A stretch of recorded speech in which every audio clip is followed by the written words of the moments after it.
নমস্কার বন্ধুরা, আজকে নতুন দিনে নতুনভাবে একটা রান্না পুজোর স্পেশাল একটা ব্লগ নিয়ে আপনাদের সামনে এসেছি। তো আমাদের রান্না পুজোটা অনেক কারোর বাড়িতেই হয়ে থাকে, আবার অনেক কারোর বাড়িতে হয়ও না। তো কি কাটাবাটা করে রেখে দিয়েছিলাম, তো এখন শুধুমাত্র ভাজার সময়। তাহলে আমি আপনাদের সামনে এখন ভাজাটা শুরু করে দিচ্ছি। কেটে বেটে আগেই রেখে দিয়েছিলাম আমি নুন হলুদ মাখিয়ে সমস্ত ভাজার জিনিস। তো আজকে এখন সবজিগুলো সব একটার পর একটা আমি ভেজে নিচ্ছি। তো আমি আলুগুলো ভেজে নিচ্ছি। আলুগুলো তেলে ছেড়ে দিলাম, লাল করে ভেজে নিয়ে আলুগুলোকে আমি তুলে নিচ্ছি। তেল ঝরিয়ে আলুগুলোকে আস্তে আস্তে তুলে নিচ্ছি, কেন কি আলুতে প্রচণ্ডভাবে তেল টেনে থাকে। তো এরপর আলুগুলো তোলার পর আমি চাল কুমড়োগুলো কেটে চাল কুমড়োগুলো তেলে ছেড়ে দিচ্ছি ভাজার জন্য। চাল কুমড়োগুলোকে একটু লাল করে ভেজে নিচ্ছি।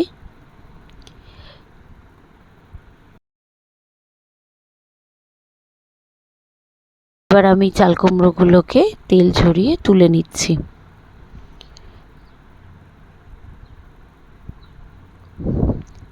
সবার বাড়িতেই আলাদা আলাদা সব রান্না হয়ে থাকে।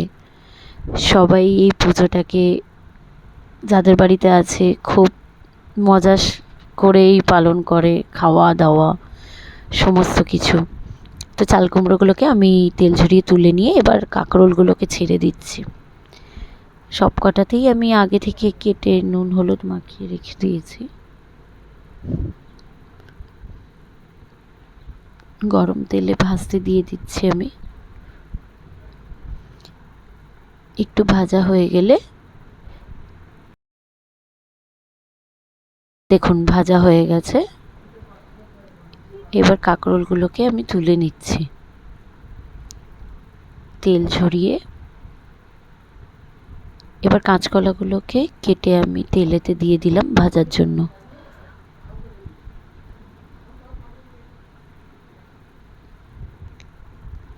কাঁচকলাগুলো ভাজা হয়ে গেছে, এবার কাঁচকলাগুলোকে আমি তেল ঝরিয়ে তুলে নিচ্ছি। দেখুন কাঁচকলাগুলোকেও নুন হলুদ মাখিয়ে রেখে দিয়েছিলাম। এবার তুলে নিচ্ছি সব কাঁচকলাগুলোকে। এবার আমি কুমড়োগুলোকে ভেজে নিচ্ছি। এরপর কুমড়োগুলো ছেড়ে দিচ্ছি।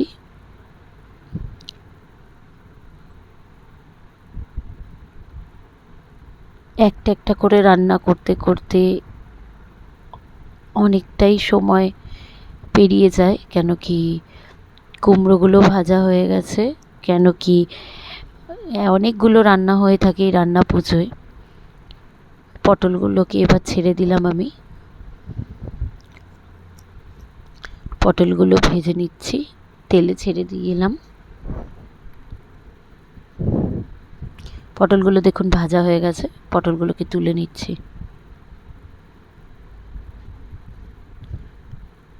অনেকটাই তেল থাকে পটলে, বেগুনে অনেকটাই তেল টেনে নেয়। এবার ঢ্যাঁড়সগুলোকে ছেড়ে দিলাম, ঢ্যাঁড়সগুলো ভেজে নেব। ঢ্যাঁড়সগুলো ভাজা ভাজা হয়ে গেছে, এবার ঢ্যাঁড়সগুলোকে তুলে নিচ্ছি আমি।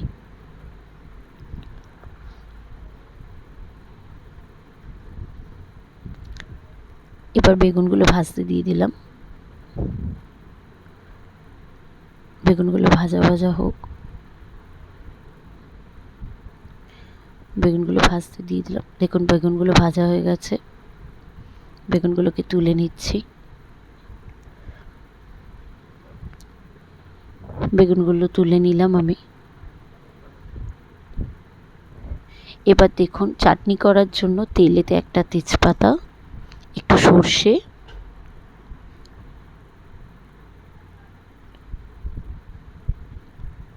আর আগে থেকে চালটা কেটে রাখা নুন হলুদ মাখিয়ে রাখা সেই সর্ষেটা ওপর দিয়ে দিলাম চালতাগুলোকে। একটু নুন, একটু এরপর হলুদ দেব।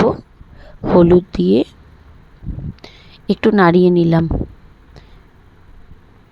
এবার একটু জল দিয়ে দিলাম। চাটনিটা আমাদের বাড়িতে সবাই খেতে খুব ভালোবাসে বলে একটু চাটনিটা বেশি করেই করা হচ্ছে।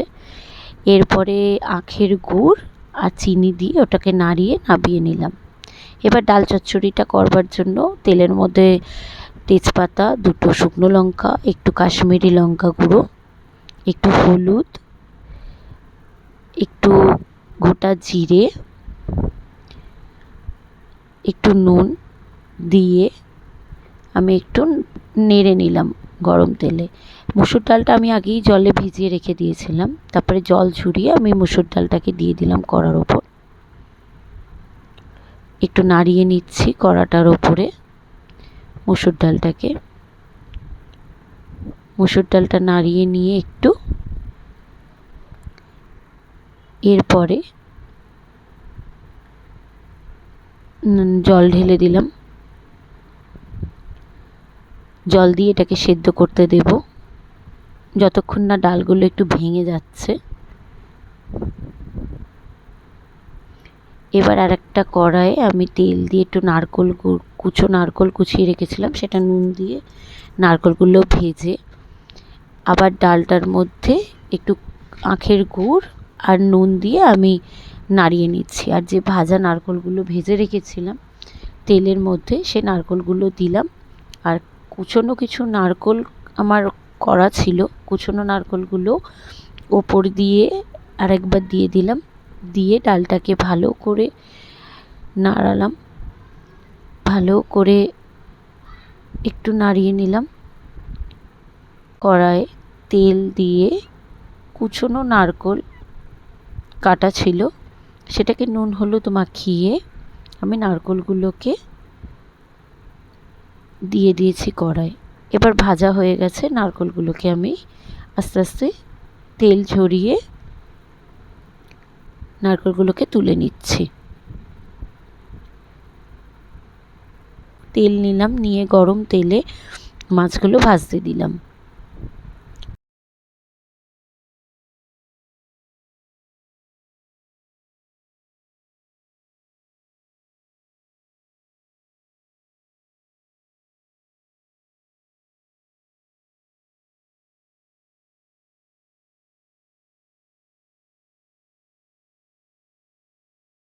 ভাজা হয়ে গেছে দেখুন, লেজার গাদা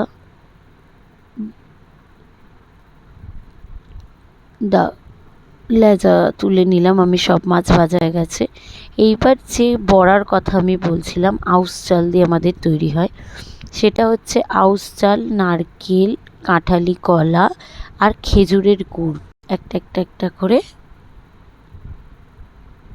তেলের মধ্যে দিয়ে দিচ্ছি। এবার ভাজা হয়ে গেছে, এটাই কমপ্লিট। এটা ডাল চচ্চড়ি করেছি, এটা মাছের তেল, এটা নারকোল ভাজা, এখানে আলু ভাজা, কাঁকরোল, কাঁচকলা ভাজা, ওখানে কলার বড়া যেটাকে বলা হয় আউশ চাল দিয়ে, এখানে ঢ্যাঁড়স ভাজা, বেগুন ভাজা, পটল ভাজা, কুমড়ো ভাজা, আর এখানে ইলিশ মাছ ভাজা। আজকে রান্না পুজো এখানেই সমস্ত কিছু। এটা আউশ চালের পায়েস করা হয় আমাদের, পায়েসও কমপ্লিট। তো সমস্ত রান্না এখানে শেষ।